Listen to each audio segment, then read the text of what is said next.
Hello children, எல்லாரும் எப்படி இருக்கீங்க?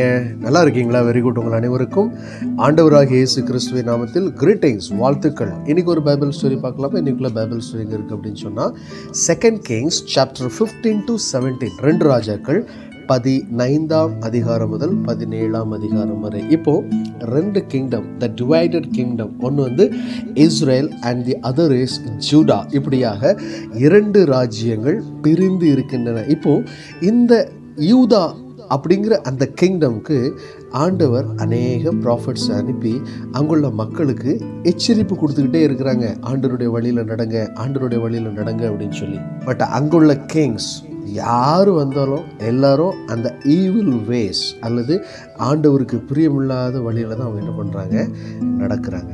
ஸோ இப்படிப்பட்ட நேரத்தில் கிங் மெனாகேம் எங்கே வர்றாரு? சமாரியாவுக்கு வர்றாரு. சமாரியாவில் சல்லூம் அப்படிங்கிறவரை வெட்டி போட்டுட்டு அவனுடைய இடத்துல இந்த மெனாகேம் ராஜாவாகிறாரு. ஆண்டவர் இஸ்ரவேல் ஜனங்களின் அடிமைத்தனத்தை விரும்புகிறது கிடையாது. அதனால் அவங்கள அந்த அடிமைத்தனத்திலிருந்து மீட்பதற்காக பலவிதமான தீர்க்கதரிசிகளை அல்லது ப்ராஃபிட்ஸ் அனுப்பி ஆண்டவர் என்ன பண்ணுறாங்க, அவங்களுக்கு எச்சரிப்பின் செய்தியை கொடுத்துக்கிட்டே இருக்காங்க. பட் அந்த ஜனங்கள் அவங்களுடைய பொல்லாத வழிகளை விட்டு யாருமே என்ன பண்ண மாட்டேங்காங்க, மனம் திரும்பாமல் வாழ்ந்துட்டு இருக்காங்க.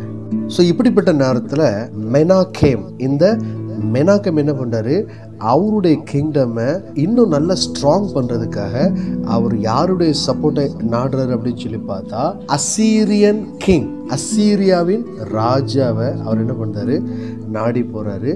அவருக்கு தேவையான வெள்ளி ஆர் சில்வரை அந்த ராஜாவுக்கு கொடுத்து தன்னோடு கூட அவரையும் இணைச்சி தன்னுடைய கிங்டமை நல்லா ஸ்ட்ராங்காக்கிடுதாரு. யாரு?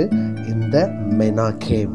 இப்படியாக இந்த அசீரியா கிங், இந்த அசீரியாவின் ராஜா இந்த இடத்த கேப்சர் பண்ண வர நேரம்லாம் இவர் பணத்தை, சில்வரை எதையாவது கொடுத்து என்ன பண்ணுறாரு, அவங்கள என்ன பண்ணுறாரு, ரிட்டர்ன் அனுப்புகிறாரு. ஸோ அதனால் அவங்களுடைய டவுன் ஆர் அவங்களுடைய கிங்டம் இன்னும் நல்லா ஸ்ட்ராங்காக இருக்குது. ஸோ இப்படிப்பட்ட நேரத்தில் இந்த மெனாகேம் இறந்துருந்தாரு. அவருக்கு அப்புறம் அவருடைய மகன், அவருடைய குமாரனாகிய பெக்காகியா அவருடைய ஸ்தானத்தில் யாராகிறாரு, ராஜாவாகிறாரு. When Menahem died, his son Pekahiah became king. After ruling for 2 years, he was then murdered by Pekah, who became the next king. So இப்படியாக 2 வருஷம் கழித்து இந்த பெக்காகியா இறந்த பிறகு அவருடைய ஸ்தானத்தில் யார் ராஜாவாகிறாரு அப்படின்னு சொன்னால், இந்த பெக்கா ராஜாவாகிறாரு. ஸோ இப்படிப்பட்ட நேரத்தில் இந்த அசீரியாவின் ராஜாவாகிய டீகாத் பிலேசார் அவர் என்ன பண்ணுறாரு, அக்கம் பக்கத்தில் உள்ள எல்லா சிட்டி, கிலேயாத், கேலிலேயா, ஸோ இப்படிப்பட்ட எல்லா இடத்துல உள்ள மக்களையும் கொண்டு போய் அவர் என்ன பண்ணுறாரு, பிரிசனில் போடுறாரு. He captured many cities in Galilee and Gilead and took captive back to Assyria as prisoner. So இதுக்கப்புறம் என்ன நடக்கும் அப்படின்னு சொன்னால், இந்த பெக்காவை ஹோசியா என்ன பண்ணுறாரு, கீல் பண்ணுறாரு. பண்ணிவிட்டு அந்த பெக்காவுடைய இடத்துல இப்போ யார் கிங்கு, இந்த ஹோசியா கிங் ஆகிறாரு. இதே நேரத்தில் இந்த அசீரியாவின் புதிய ராஜா, நியூ கிங் யார் அப்படின்னு சொல்லி நம்ம பார்த்தோன்னு சொன்னால், ஷால்மனேசர் அட்டாக்ட் இஸ்ரேல். அவர் என்ன பண்ணுறான், மறுபடியும் இஸ்ரேல் அட்டாக் பண்ண வரான். யார்? இந்த new king of Assyria, Shalmaneser. But இந்த ஹோசியா டிசைட் பண்ணுறாரு, நம்ம அசீரியாவின் ராஜா இந்த சண்டை போடுறத விட நம்ம என்ன பண்ணுவோம், அவங்களுக்கு கொஞ்சம் பணம் கொடுப்போம். Hosea rather than fight agreed to pay the Assyrians vast amounts of money each year to remain king. தன்னுடைய அந்த ராஜா பதவியை தக்க வைத்துக்கொள்ள என்ன பண்ணுறாரு, ஒரு பிளான் பண்ணுறாரு.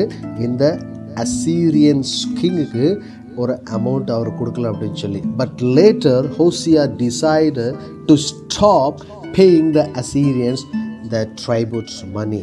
பட் குறிப்பிட்ட நாளுக்கு அப்புறம் அவர் என்ன பண்ணுறாரு, அவங்களுக்கு பணம் கொடுத்துறத நிறுத்தி கொள்கிறார். அதுக்கப்புறம் என்ன நடக்கும் அப்படின்னு சொன்னால், இந்த அசீரியன் army marched into Israel and besieged the capital city of Samaria for 3 years.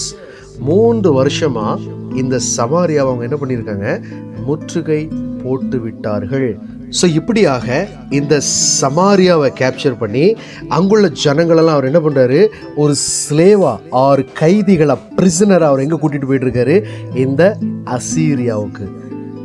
They were marched back to Assyria as prisoners and slaves. எல்லாரையும் என்ன பண்ணுறாங்க, அடிமைகளா கைதிகளா அசீரியாவை நோக்கி, எங்கேருந்து, இந்த சமாரியாவிலேருந்து, சமாரியாவில் உள்ள ஜனங்களை எல்லாரையும் பிடிச்சி மறுபடியும் அசீரியா கூட்டிகிட்டு போயிட்டுருக்காங்க.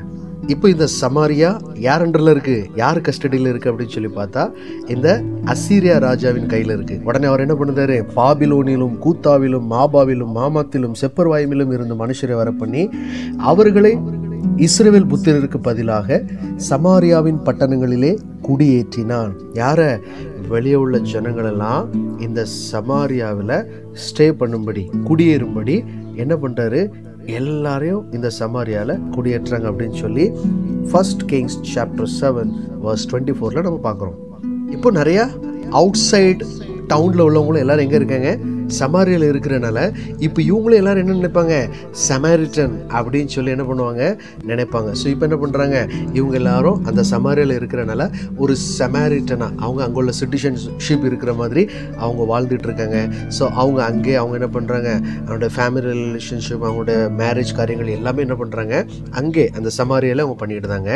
அதுக்கப்புறம் நம்ம பார்த்தோன்னு சொன்னால் அந்த ஜனங்கள் ஆண்டவருக்கு பிரியமில்லாத காரியங்களை செய்ய ஆரம்பிக்கிறாங்க. சரியா? ஸோ அகெயின் அவங்க என்ன பண்ணுறாங்க, எல்லாரும் அவங்க மன விருப்பத்தின்படி அவங்களுக்கு இஷ்டம் போல் அவங்க என்ன பண்ணுறாங்க, ஃபால்ஸ் காட் வர்ஷிப் பண்ண ஆரம்பிக்கிறாங்க. அது மட்டும் இல்லாமல் ஒரு சாதாரண ஒரு ஆண்டவருக்கு பிரியமில்லாத ஒரு ப்ரீஸ்ட்டை அவங்களுக்கே அவங்க ஏற்படுத்திக்கிட்டு அவங்க என்ன பண்ணுறாங்க, அந்த ஃபால்ஸ் காட் முன்னாடி வர்ஷிப் பண்ணுறதுக்கு அந்த ப்ரீஸ்ட்டை வச்சு, ஸோ எப்படிலாம் அவங்க மனசுக்கு தோணுதோ அப்படிலாம் அவங்க என்ன பண்ணுறாங்க, மனம் போன போக்கில் போகிறாங்க. பட் இது ஆண்டவர் விரும்பாத ஒரு காரியம். Israel did not become captives because the Lord was unable to protect his people. Rather, Israel was destroyed because the people had sinned against the Lord by worshipping other gods. அப்படி இருந்தும் ஆண்டவர் என்ன பண்ணுறாங்க, அநேக தீர்க்கதரிசிகளை அனுப்பி அவங்கள அந்த தப்பான வழியிலிருந்து, ஆண்டவருக்கு பிரியமில்லாத வழிகளில் இருந்து ஆண்டவருக்கு பிரியமான வழிக்கு நேராக திருப்புவதற்கு அநேக ப்ராஃபட்ஸை, தீர்க்கதரிசிகளை ஆண்டவர் அனுப்புகிறாங்க. பட் அந்த ஜனங்கள் யாருமே அந்த தீர்க்கதரிசிகளுடைய வார்த்தைகளை அல்லது அந்த ப்ராஃபட்ஸ்குள்ள வார்த்தையை கேட்காம அவங்க எல்லாரும் என்ன பண்ணுறாங்களாம், இக்னோர் பண்ணுறாங்களாம். For many year the Lord has sent his prophets to warn Israel, saying, give up your evil ways and obey the Lord. But the Israelites had refused to listen. So இப்படிப்பட்ட காரியங்களை அவங்க என்ன பண்ணுறாங்க, refuse பண்ணியிருந்தாங்க. இப்படி ஆண்டவருடைய வழியை பின்பற்றாததுனால ஆண்டவர் அந்த ஜனங்களுக்கு வாக்குத்தத்தத்தின்படி, ப்ராமிஸ் படி அவங்களுக்குன்னு சொல்லி கொடுத்த அந்த லேண்டெல்லாம் என்ன பண்ணுறாங்க, ஆண்டவர் மறுபடியும் ரிமூவ் பண்ணுறாங்க. The people of Israel did not keep the promises they had made with the Lord.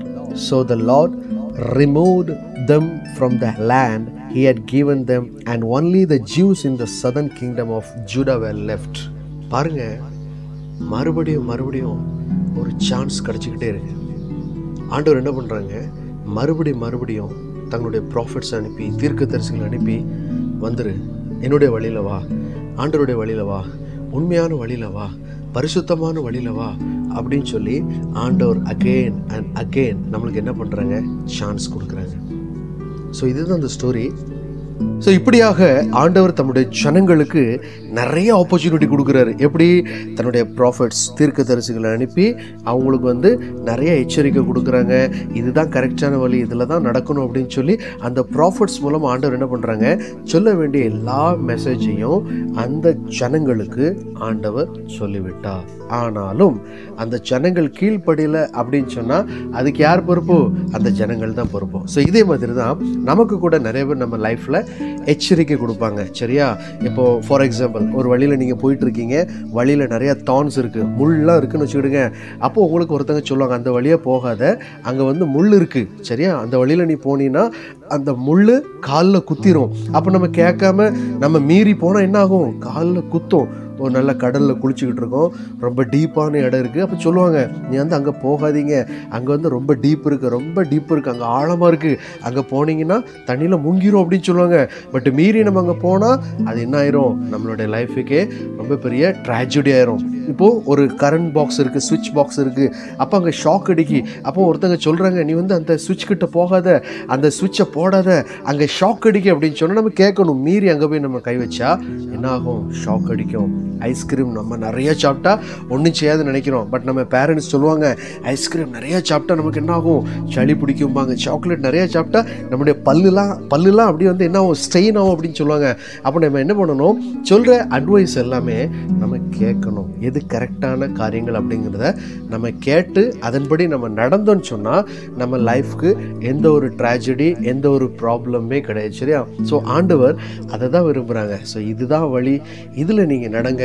அப்படி நீங்கள் நடந்தீங்கன்னா உங்களுக்கு என்ன கிடைக்கும், நித்திய ஜீவன் கிடைக்கும் அப்படின்னு சொல்லி ஆண்டவர் என்ன பண்ணுறாங்க, தம்முடைய ஜனங்களை மீண்டும் மீண்டும் என்ன பண்ணுறாரு, அந்த ப்ராஃபெட்ஸ் மூலமாக எச்சரிக்கிறார். சரியா? ஸோ இதே மாதிரி ஆண்டவர் இன்றைக்கும் நமக்கு இன்னும் நிறையா சான்ஸ், நிறைய ஆப்பர்ச்சுனிட்டி ஆண்டவர் கொடுத்துருக்காங்க. ஸோ எனவே இப்பொழுது நம்ம லைஃப்பை ஆண்டவர்கிட்ட சரண்டர் பண்ணி ஆண்டவருடைய கமாண்ட்மெண்ட்ஸ் படி நம்ம நடந்தோன்னு சொன்னோம். ஸோ நிச்சயமாக ஆண்டவர் நம்மை மென்மேலும் ஆசீர்வதிப்பார் என்பதை நினைவூற்றும் வண்ணமாக ஒரு அருமையான வசனத்தை வாசிக்கலாமா?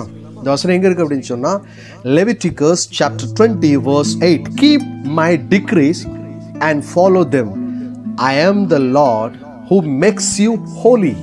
லேவியராகமம் 20:8, என் கட்டளைகளை கைக்கொண்டு நடவுங்கள், நான் உங்களை பரிசுத்தமாக்குகிற கர்த்தர். ஆண்டவருடைய கட்டளைகளை நம்ம என்ன பண்ணணும், கை கொண்டு நடந்தோன்னு சொன்னால் நிச்சயமா ஆண்டவர் நம்மை பரிசுத்தமாக்கி அவருடைய பிள்ளைகளாக ஒவ்வொரு நாளும் வழி நடத்துவார் என்பதில் சந்தேகமே இல்லை. Okay children, take care, bye bye, thank you.